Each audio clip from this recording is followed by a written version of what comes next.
Bismillahirrahmanirrahim. Kembali kita di siri dekat yang dibawakan oleh Hijraat. Kebanyakan kita alhamdulillah lahir sebagai Muslim, dalam keluarga Muslim, lahir-lahir diazankan dan dibesarkan sebagai seorang Muslim. Namun kalau kita lihat semula perjalanan hidup kita, mesti ada satu titik tolak, satu tipping point dalam umur tertentu yang mana beza-beza ikut orang, yang kita pernah rasa betul-betul disentuh oleh hidayah Allah Subhanahu Wa Taala.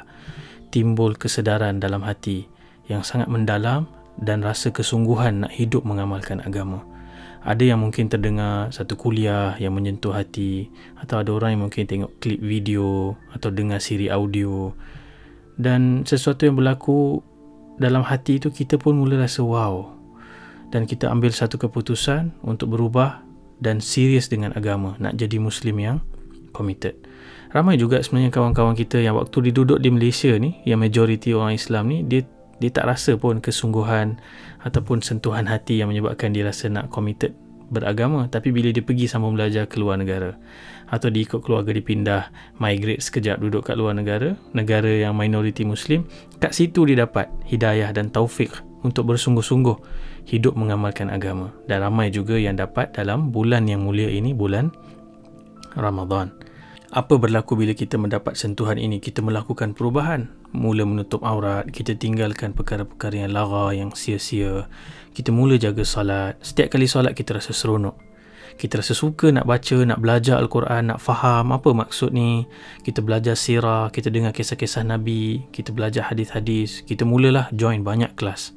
Kita pun ajak juga kawan-kawan sekali, memang semangat lah kan. Bila kita ingat balik moments itu adalah antara pengalaman yang sangat manis lah dalam hidup.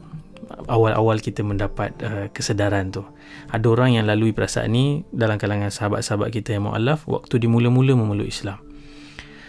Tapi realitinya ramai orang juga, mungkin termasuk juga kita semua, yang setelah beberapa waktu, mungkin setahun, 2 tahun, semangat tu mula luntur.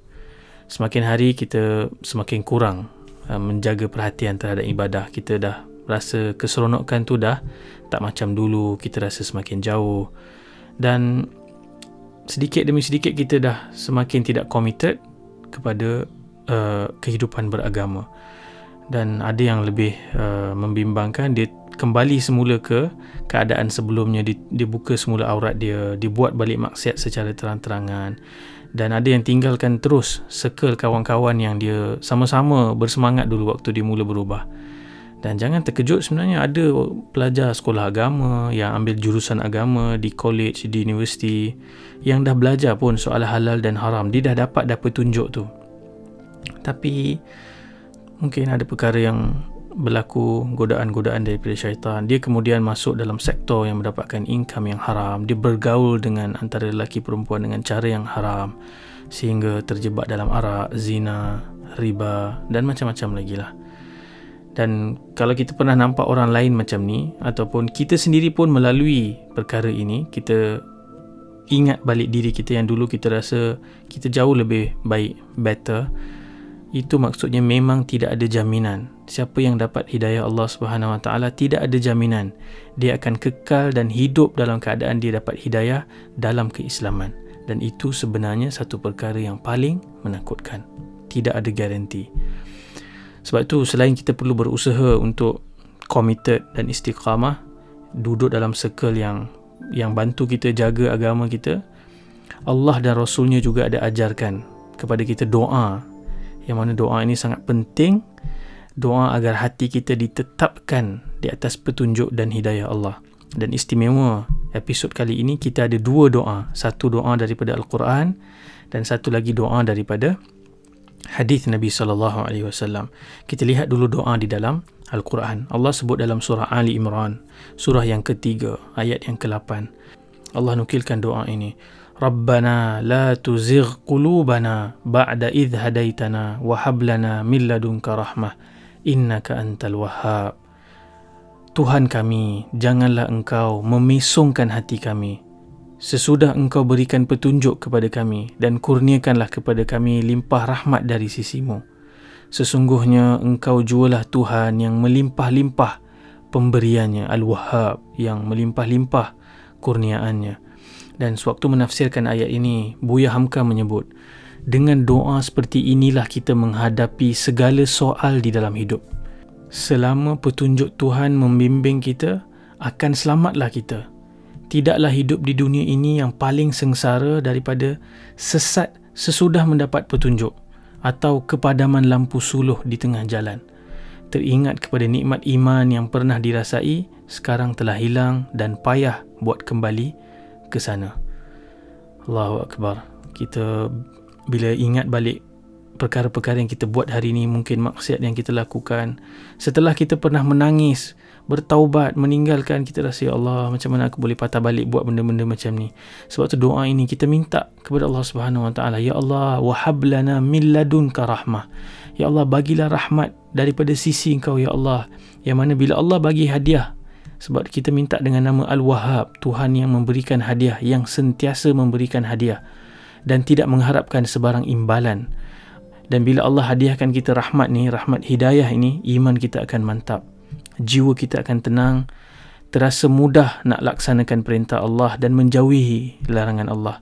Dan rahmat itu datang dari sisi Allah Subhanahu Wa Taala, min ladunka, yang mana kita sebut innaka antal wahhab, Tuhan yang sentiasa memberikan hadiah berulang-ulang kali. Kenapa penting nama Allah Al-Wahhab di sini? Sebab kita mungkin akan terpesong berulang-ulang kali kelemahan kita sebagai manusia, dan setiap kali itu bila kita balik kepada Allah Subhanahu Wa Taala, Allah boleh kembalikan hidayah untuk kita kembali daripada jalan yang condong, jalan yang terpesong, kembali ke landasan yang lurus. Dan bayangkan dalam hadis Nabi SAW ada diceritakan doa yang juga meminta untuk dimantapkan, ditetapkan hati di atas petunjuk. Dan ini adalah doa yang paling kerap dibaca oleh Nabi SAW. Kalau seorang Nabi yang diutuskan untuk mengajarkan kita petunjuk dan hidayah pun kerap kali membaca doa ini, apatah lagi kita ini yang lemah, yang sering kali melakukan kesilapan ini. Tentu kita perlu lebih banyak membaca doa ini. Dan doa ini diriwayatkan dalam dua hadis Nabi SAW. Dalam satu hadis diriwayatkan oleh Anas radhiyallahu an, Rasulullah selalu mengucapkan, ya muqallibal qulub thabbit qalbi ala dinik. Wahai zat yang membolak-balikkan hati, teguhkanlah hatiku di atas agamamu. Kemudian sahabat ini bertanya, wahai Rasulullah, kami beriman kepadamu dan kepada apa yang engkau bawa. Adakah engkau masih risau tentang kami? Dan Rasulullah menjawab, ya, Rasulullah risau tentang kita kerana sesungguhnya hati manusia berada di antara dua genggaman tangan Allah Subhanahu Wa Taala, dan dia membolak-balikkan menurut yang dia kehendaki. Dalam satu hadis lain, hadis ini ditanya kepada isteri Rasulullah SAW, Ummul Mukminin, Ummu Salamah. Sewaktu ada sahabat ni bertanya kepada Ummu Salamah, ditanya, wahai Ummu Salamah, wahai Ummul Mukminin, sewaktu Nabi duduk bersama dengan kau di sisi engkau, apakah yang paling banyak Nabi sebut? Lalu Ummu Salamah menceritakan doa Nabi yang paling banyak ni ialah, ya muqallibal qulub thabbit qalbi ala dinik. Sehingga aku pernah bertanya kepada Rasulullah SAW, wahai Rasulullah, kenapa sering kali engkau membaca ya muqallibal qulub thabbit qalbi ala dinik? Wahai Tuhan yang membolak-balikkan hati, tetapkan hatiku di atas agamamu. Lalu Rasulullah menjawab, wahai Ummu Salamah, sesungguhnya tidak ada seorang anak Adam pun melainkan hatinya berada di dalam genggaman Allah Subhanahu Wa Taala.